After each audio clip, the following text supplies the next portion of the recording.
Hi, I'm Pamela Peterson. I'm an enrolled agent licensed by the Department of Treasury and principal member of Accounting Freedom, where we help you and small to medium businesses with your tax and accounting needs.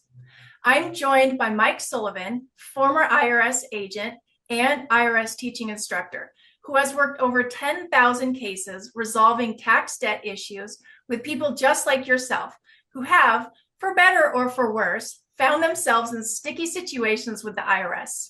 We are here to help you find tax relief and some answers to uncommon IRS questions. Welcome, Mike. Hey, it's good to see you. How you doing today? Good. So, Mike, can you give us some reasons why people are audited by the IRS? Well, there's a lot of reasons it goes by.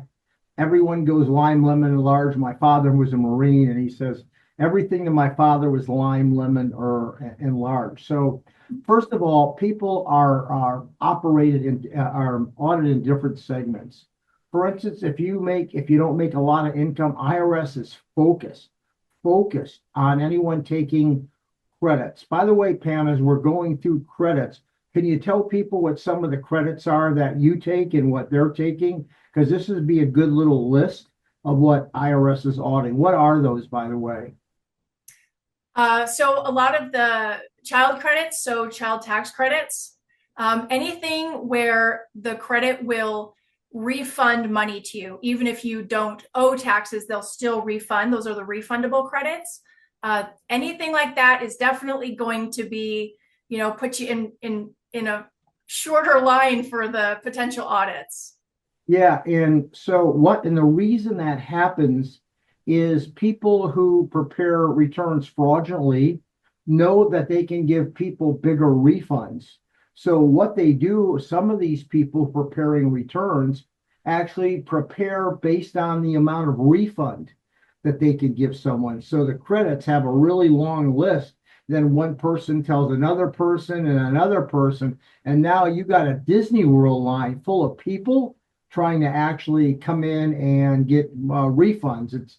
I had some people last year got $12,000 worth of refunds, and the preparer got $2,000, $3,000 because of the size of the refund. And then you go to the next segment. Well, let me just usually a W-2 wage earner isn't going to find themselves under a tax audit. Then you get to the next group, the Schedule C, where people get a little aggressive taking expenses, as you know. So, by the way, what would you think would be one of the most common item if you were to guess?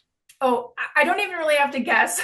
I just in accounting, what I see the most is by far meals and entertainment, which Boom. yeah, meals and entertainment, which now you're supposed to separate them, meals separately and entertainment. Entertainment is no longer deductible in any situation. Meals is usually 50%.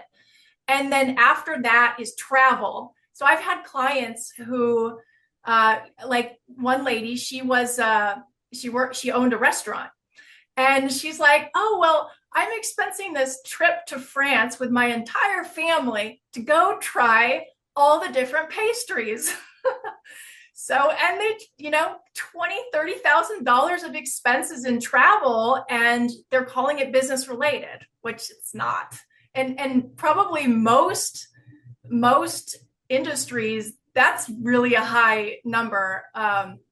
You know, much more for just a restaurant, right? You shouldn't really have too much travel expense for a restaurant. Now, one of the ways people are going to get around this, they're going to say, come and join us for a meal. It's $500 per meal. And by the way, the show is free. So everything that IRS tries to do, someone's going to figure, a way, around that. So, but IRS loves self-employed people because people tend to get greedy. I hate use the word cheat. I say they take advantage of more Yeah. of stuff than they should. I Another one, yeah, another one that you find on, usually self-employed people is they'll have their Corvette or their Ferrari on their balance sheet. They'll have that as an asset that they're depreciating, where a portion of that could be, but there are actually limits for how much a vehicle can cost that the IRS will accept as, as acceptable. So you see a lot of those things, expensing, taking advantage, and pretty stretches. No, that's the truth. exactly that's exactly it. So the IRS is looking for a loss. They're looking for returns that end in a lot of zeros. They're looking at returns, believe it or not, that makes no sense. How can you be in business and then have a loss? And how are you really, and that's your only source of income. So believe it or not, the most common sense things, people just don't know what makes common sense anymore. And then obviously your larger corporations. So those are usually the three groups of people. And keep in mind, as you know, you and I discussed on the last show we did to educate people that the IRS algorithm, especially with AI being fine-tuned and laser focused, they're going to go through these returns. They're going to scan them like this. A matter of fact, I sent you a picture of a diff score not too long ago, but they will go ahead and they will probably laser point the pick returns that people are a little more aggressive on. Now that doesn't mean they're wrong. I mean they're right or wrong, but they're going to know what tendencies people have, and they'll know what the propensity of returns. The bottom line, Pam, is you're an excellent preparer. You just point that out. If you see a tax return right that comes to you and it looks like it's a little off the rails, what do you tell the client? What do you tell them? Oh, well, if they really want to, if they want to sign their name and say, yes, these are 100% business related, and I give them the definitions for, what is acceptable for business travel and for meals. If they say, yes, they're 100%, I say, okay, sign your name and know that you will be required to back this up if you come under audit. Right. So yeah, but usually they'll knock off, a few $1,000s of expenses when you say, can you sign your name and under penalties of perjury that these Yeah. are really, and that really helps them. It's not a hindrance, it really is helping them, because then they're just less of a red flag for the IRS. The other good line is, are you going to be prepared for an IRS audit?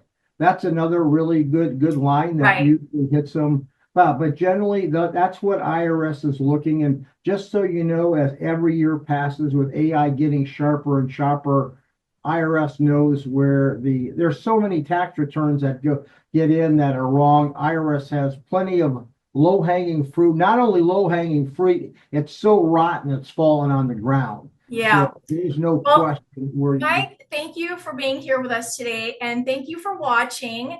If you are facing pressure from the IRS and are seeking tax relief, please contact us today at backtaxes911.com. We can help you unburden yourself from tax debt and get you or your business back in IRS compliance. If you happen to have a question about a personal situation or you want to know more about a topic, please leave a comment for us. We may actually address it in a video. Thanks so much for watching.